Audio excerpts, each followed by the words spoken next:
तो चलिए ब्रेक के बाद एक बार फिर से आपका स्वागत। और इसी बीच बड़ी खबर हम आपको बता दें, बड़ी और अहम जानकारी इस वक्त की। महेश जोशी के बेटे के खिलाफ केस दर्ज किया गया। रोहित जोशी के खिलाफ गंभीर धाराओं में मुकदमा दर्ज किया गया है। दिल्ली में लड़की के साथ रेप के आरोप है, जान से मारने की धमकी देने और गर्भपात कराने के भी आरोप लगे हैं। 17 अप्रैल 2022 को मुकदमा दर्ज किया गया था। दिल्ली में पीड़ित लड़की ने शिकायत दर्ज करवाई थी। शुरुआती तफ्तीश के आधार पर अब शिकायत दर्ज कर ली गई है। तो ये बड़ी और अहम जानकारी है इस वक्त की। ज्यादा जानकारी के साथ दिल्ली से हमारे सहयोगी शंकर आनंद हमारे साथ फोन लाइन पर जुड़ चुके हैं। शंकर, क्या कुछ जानकारी इस वक्त आपके पास इस पूरे मामले को लेकर? देखिए, ये जो मामला दर्ज कराया गया है वो दिल्ली के सदर बाजार थाने में मामला दर्ज कराया गया है। और इस मामले में जो शिकायतकर्ता ने, जो पीड़िता ने रोहित जोशी नाम के एक आरोपी के खिलाफ मामला दर्ज कराया है। और रोहित जोशी पर जो आरोप लगे हैं वो काफी गंभीर आरोप है। जिस तरह से आरोप लगाया है कि एक पीड़िता ने जो उसके साथ में, पीड़िता के साथ में फेसबुक के माध्यम से उसकी दोस्ती हुई और उसके बाद दोनों की दोस्ती जो है उसके बाद काफी करीबी संबंध में तब्दील हुआ। उसके बाद जिस तरह से उसको कई अलग अलग लोकेशन पर लेकर जाकर उसके साथ में गलत कार्य किया गया। तो इसी मामले की गंभीरता को देखते हुए दिल्ली के जो नॉर्थ दिल्ली है उसमें सदर बाजार थाना में मामला दर्ज कराया गया है। और इस मामले की गंभीरता को देखते हुए कई संगीन धाराओं के तहत मामले को दर्ज किया गया है। और ये जो मामला रजिस्टर किया गया है इसमें हमारे सूत्र बताते हैं कि 8 मई को FIR रजिस्टर किया गया है, जिसमें कि बताया जा रहा है कि रोहित जोशी का जो संबंध है राजस्थान के एक बड़े राजनीतिक घराने से उसका संबंध है। उसके पिता विधायक हैं। तो इस मामले की गंभीरता को देखते हुए काफी विस्तार से इस मामले की इन्वेस्टिगेशन के लिए अलग से एक टीम का गठन किया गया है।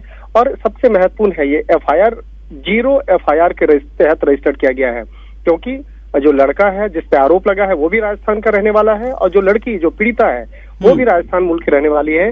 लेकिन दिल्ली में कई बार ये दोनों आपस में एक साथ में दिल्ली आए थे और दिल्ली के कई अलग अलग जगहों पे होटल में भी ठहरे थे। लिहाजा इस मामले की गंभीरता को देखते हुए 0 FIR के तहत इस केस को रजिस्टर किया गया है। 0 FIR की अगर बात करें तो 0 FIR अलग राज्यों में भी जहां कहीं पे दुष्कर्म जैसे मामले दर्ज होते हैं या ब्लैकमेलिंग जैसा मामला दर्ज होता है, तो पीड़िता इस मामले को लेकर दूसरे राज्यों में भी मामला दर्ज करा सकती है। लिहाजा इस मामले में दिल्ली से जुड़ा कनेक्शन सामने आया था, क्योंकि दिल्ली के होटल में भी ये दोनों आपस में ठहरे थे और ये पति पत्नी बन करके ठहरे थे। उसके बाद दिल्ली के होटल में ही जिस तरह से एक कहा जा सकता है इन दोनों के बीच में संबंध बने। बाद में लड़की प्रेग्नेंट भी हुई और प्रेग्नेंट होने के बाद उस पर आरोप भी बनाया गया था कि जबरन उस पर गर्भपात कराने का जो आरोप भी लगाया गया। तो इस मामले की गंभीरता को देखते हुए काफी संगीन धाराओं के तहत मामले को दर्ज करके इस मामले की इन्वेस्टिगेशन प्रारंभ हो चुकी है। शंकर, इस पूरे मामले को लेकर क्या कोई जानकारी पुलिस की तरफ से दी गई? क्योंकि FIR में जो जिक्र है कि 8 जनवरी 2021 को सवाई माधोपुर में सबसे पहली बार लड़की के साथ दुष्कर्म किया गया था। तो अब इसमें कानूनी तौर पर आगे क्या सवाई माधोपुर पुलिस इस पूरे मामले की जांच करेंगी? ये 0 FIR सवाई माधोपुर भेजी जाएगी? क्या अपडेट है इससे लेकर? देखिए, इस मामले में पुलिस के अधिकारियों के द्वारा कोई भी औपचारिक तौर पर जानकारी नहीं दी गई है।